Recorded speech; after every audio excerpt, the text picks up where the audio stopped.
Halo, assalamualaikum warahmatullahi wabarakatuh. Oke, kita langsung saja. Kita akan menguraikan materi dari kelanjutan materi yang kemarin. Kemarin kan kita udah membahas tentang pengertian pesantren dan juga kualifikasi pesantren. Kini kita teruskan dengan sistem pendidikan pondok pesantren. Nah, sistem pendidikan pondok pesantren ini diuraikan di situ atau dijabarkan di LKS itu ada 5. Yang pertama memakai sistem tradisional, yang kedua memakai sistem kemandirian, yang ketiga para santri tidak terlalu peduli dengan perolehan gelar maupun jasa, yang keempat sistem pondok pesantren mengutamakan kesederhanaan, idealisme, persaudaraan, yang kelima alumni pesantren tidak giur dengan adanya jabatan di formal maupun non formal. Nah, gini. Yang pertama, memakai sistem tradisional menggunakan sistem kesadaran diri sendiri dengan dibimbing oleh kiai. Nah, seorang santri itu harus sadar, jadi dirinya sendiri itu harus sadar. Dia itu santri, mondok, dia itu seorang santri harus berperilaku dengan baik. Ketika ketemu kiai harus takzim, ketika dengan teman-temannya ia harus bergaul dengan baik dan yang lain. Terus yang kedua, memakai sistem kemandirian dengan menampakkan kehidupan berdemokrasi dan bertanggung jawab dalam mengatasi problem non-kurikuler mereka sendiri. Jadi gini, ketika santri mondok di pesantren menjadi santri, ya ia pun dia itu harus jawab dengan dirinya sendiri. Seperti halnya masalah non-kurikuler seperti mandi, seperti olahraga, seperti juga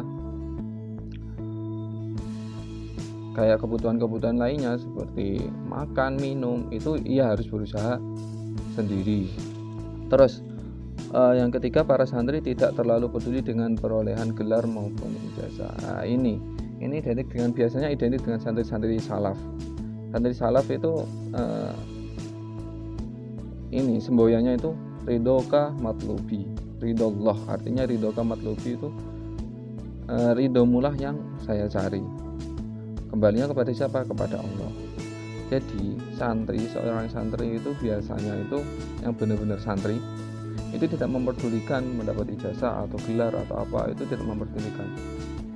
Dia tetap melihat ke arah yang ke depan, ke jalan yang lurus, yaitu dengan niatan mencari ridhonya Allah. Seperti apa? Belajar, ya niatan belajar. Jadi belajar sampean belajar itu jangan niatan mencari ijazah atau apa. Belajarnya niat belajar, menambahkan ilmu. Kayak gitu. Itu salah satu contoh dari ridho kamatlubi. Terus yang kelima, sistem pada pesantren mengutamakan kesederhanaan, idealisme, persaudaraan, persamaan, rasa percaya diri, dan keberanian hidup. Nah, biasanya gini, seorang santri itu mampu hidup dengan sederhana apa adanya, tetap berusaha apa adanya, dan mampu menjaga kualitas dirinya sendiri. Itu mampu seorang santri itu. Seperti halnya dia itu nggak akan merasa bahasannya apa sambat atau apa kalau mendapatkan musibah. Dia itu tegar. Itu tadi kembali lagi ke ridho kamatlubi, karena semuanya itu datang dari Allah. Adapun kenikmatan, adapun ujian itu dari Allah. Maka sistem pondok pesantren mengutamakan kesederhanaan, idealisme. Seorang santri itu harus mampu menyumbangkan pikiran-pikiran, ide-ide yang bagus kepada masyarakat. Ya paling enggak kepada teman-teman lah. Terus persaudaraan yang erat, ketika temannya susah, dia pun ikut membantu dan sebaliknya. Terus persamaan, di pesantren itu enggak ada kasta. Kalau sampean kok nyantri ketemu Gus yang anaknya kiai, atau ketemu orang-orang yang kaya atau apa, itu di sana seteratanya itu sama, enggak kok lebih menghormati yang gimana, yang kaya lebih dihormati atau yang miskin lebih dimusuhi, enggak. Ia pun sama, enggak ada perbedaan. Kalau di pesantren itu nggak ada perbedaan. Contoh, ada yang kaya, bahasanya apa gace gini. Ya wis ora oleh konco kayak ngono. Paham ya? Keberanian hidup. Nah, harus berani kalau ada problem-problem harus ditangani sendiri. Harus bisa berdiri sendiri. Walaupun ada bantuan dari yang lainnya, itu nggak menjadikan suatu ketergantungan. Terus alumni pesantren tidak tergiur dengan adanya jabatan di formal maupun non formal. Ini salah satunya alumni pesantren tidak tergiur dengan jabatan. Masa bodoh. Seorang santri itu nggak kedonyan, bahasanya nggak kedonyan. Masa bodoh dengan jabatan-jabatan, anak kepala desa, ada apa. Dia nggak akan. Kita lanjut. Kita bahas peranan pondok pesantren dalam proses lahirnya NU. Kita mulai bahas ke NU, Nahdlatul Ulama. Seperti kan pendiri Nahdlatul Ulama Mbah Hasyim Asy'ari, dipelopori oleh Mbah Hasyim Asy'ari. Kalau pendirinya banyak, cuma dipelopori oleh ide-idenya itu, awal ide ada Nahdlatul Ulama itu dari Mbah Hasyim Asy'ari. Nah, peranan pondok pesantren dalam proses lahirnya NU. Pesantren sebagai lembaga pendidikan. Pesantren dalam mencerdaskan anak bangsa. Nah, pesantren sebagai lembaga pendidikan juga mempunyai tanggung jawab. Pesantren secara umum juga telah ikut berperan dalam mencerdaskan anak bangsa. Apalagi kalau pesantren-pesantren sekarang itu udah mulai berbaur dengan dunia umum. Dalam artian itu udah mulai kayak pembelajaran soft skill itu apa? Keterampilan itu mulai diajarkan di pesantren. Banyak sekali contoh kayak belajar menjadi penjahit ataupun tukang kayu atau apa, itu udah banyak ditemukan di beberapa pesantren. Terus yang kedua, pesantren sebagai lembaga dakwah. Nah, pesantren sebagai lembaga yang mengajarkan kebaikan dan meninggalkan ketidakbaikan, amar ma'ruf nahi mungkar. Itu semboyan pesantren itu selamanya akan kayak gitu. Terus yang ketiga, pesantren sebagai tempat pengabdian dan pelayanan masyarakat. Nah, pesantren biasanya gini, pesantren juga mengajarkan tentang spiritualisme, ekonomi, dan juga sosial. Nah, di pesantren itu juga menjadi suatu wadah acuan bagi masyarakat sekitar ya, terutama di masyarakat sekitar. Pada pesantren seperti kayak halnya ning desa ketika tahlilan, kalau ada santri biasanya disuruh mimpin. Paling enggak santri itu apa? Yang pernah ngaji, entah itu ngajinya di pesantren atau ngaji kalong atau dia mukim di pesantren. Yang penting dia nyantri.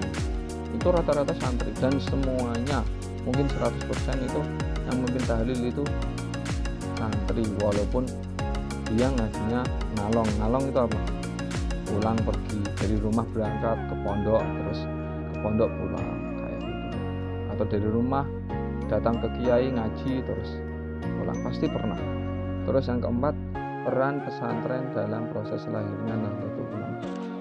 Pesantren sangat berkontribusi dalam lahirnya NU, karena NU yang awalnya dipelopori oleh Kiai Hasyim Asy'ari dan didukung oleh para santri dan juga para kiai. Jadi gini, awalnya ada NU itu karena ada apa? Awalnya itu hanya perkumpulan ulama, yang mana ketika itu di waktu itu di tahun sekitar abad 19 ya, kalau nggak salah 19 itu di tahun itu ada polemik di Saudi yang ingin menghapuskan pembelajaran 4 madhab. Tapi dari Nahdlatul Ulama atau dari kiai-kiai, waktu itu belum ada Nahdlatul Ulama ya, dari kiai-kiai banyak kiai dari Jawa atau walaupun luar Jawa atau luar Indonesia itu juga yang menentang. Maka dari itu waktu itu dari Jawa mewakilkan Kiai Hasbullah. Kiai Hasbullah itu bawahannya Kiai Hasyim Asy'ari atau temannya Kiai Haji Hasyim Asy'ari, disuruh untuk menemui raja di Arab Saudi yang rencananya Arab itu mau dihapuskan pembelajaran Ahlussunnah. Nah, dari hal itulah datang ke sana Kiai Hasbullah, terus pulang. Ketika udah selesai semuanya urusannya, terus pulang ke Jawa kembali, ketemu Kiai Hasyim. Terus ada usulan dari Kiai Hasyim, teruskanlah ini, disuruh meneruskan untuk membuat Nahdlatul Ulama. Nah, itulah awal mula dari adanya Nahdlatul Ulama. Oke, ada 4 itu ya peranan pondok pesantren dalam proses lahirnya. Yang pertama, pesantren sebagai lembaga pendidikan, pesantren sebagai lembaga dakwah, pesantren sebagai pengabdian dan pelayanan masyarakat. Terus yang keempat, peran pesantren dalam proses lahirnya.